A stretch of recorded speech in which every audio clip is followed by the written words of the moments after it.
nè trâu này mùi tiệt đấy.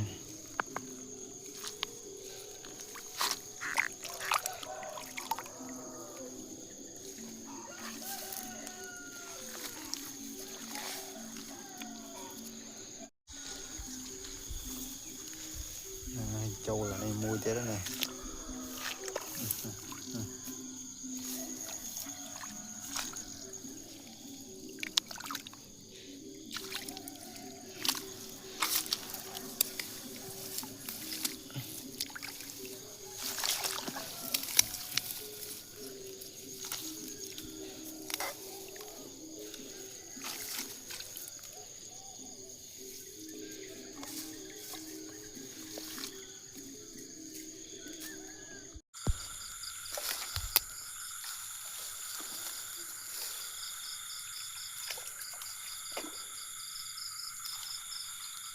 Trâu mùi tiệt rồi.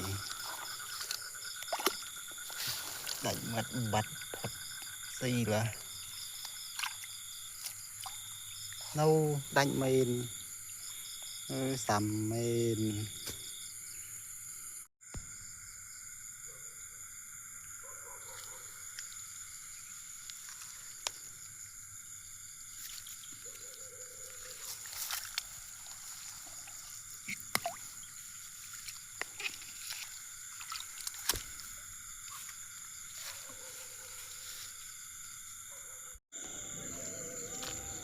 Thằng đấy trâu mùi tiệt đây.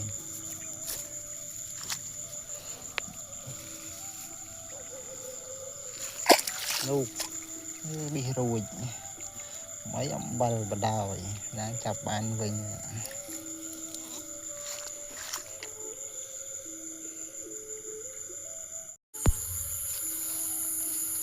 Mình thà nó trâu mùi tiệt đây. Nụ tìm cây vượt vượt vượt chẳng bằng phải thông rư tôi.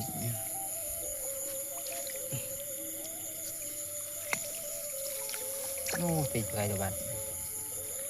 Ô cô sầm nó trai ranh trai ranh của pan này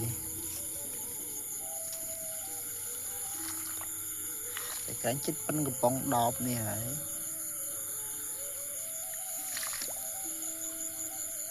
Đó đây người ta trâu muối này ngọt bạch hơi thùng này.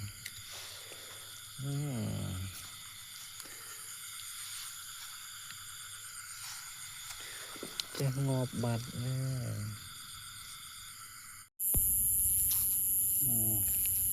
Trâu là nó mùi tiệt.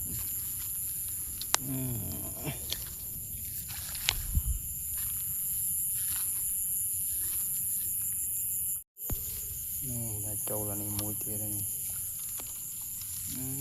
Rừng trâu đây.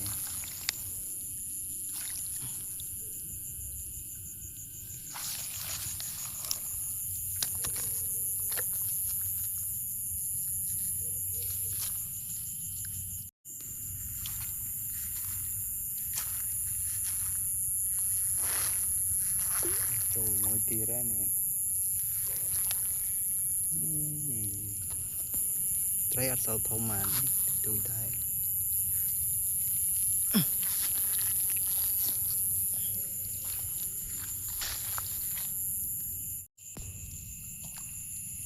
Ta trâu mùi tiệt này.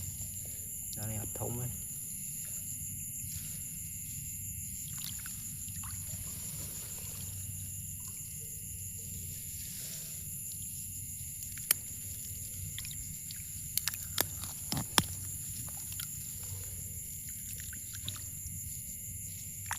Trai và sâu miền thông ấy.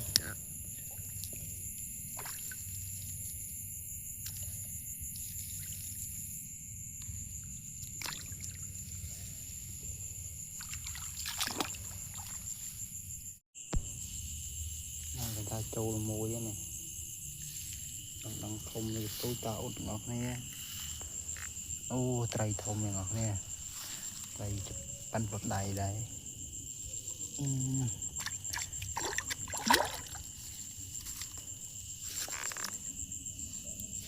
Đã bán đã đa mơ chẳng cái đỏ hay sợ mùi nó kìm đo cái mơ khơi. bên tình này bằng đại đa mơ vậy chào ba nhà dương lại nạ kia lại lùi mơ đặt ở cái lùi mơ giống chào ba ban cái đó vô tây mà nói cái trái này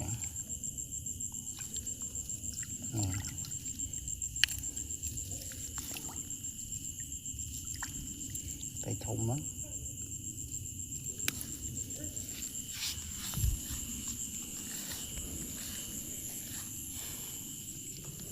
tay bắn lột đại đây đã cái đau mơ cáo cái đó lấy sò muối nó cái mơ một khơi cho ba thời chẳng này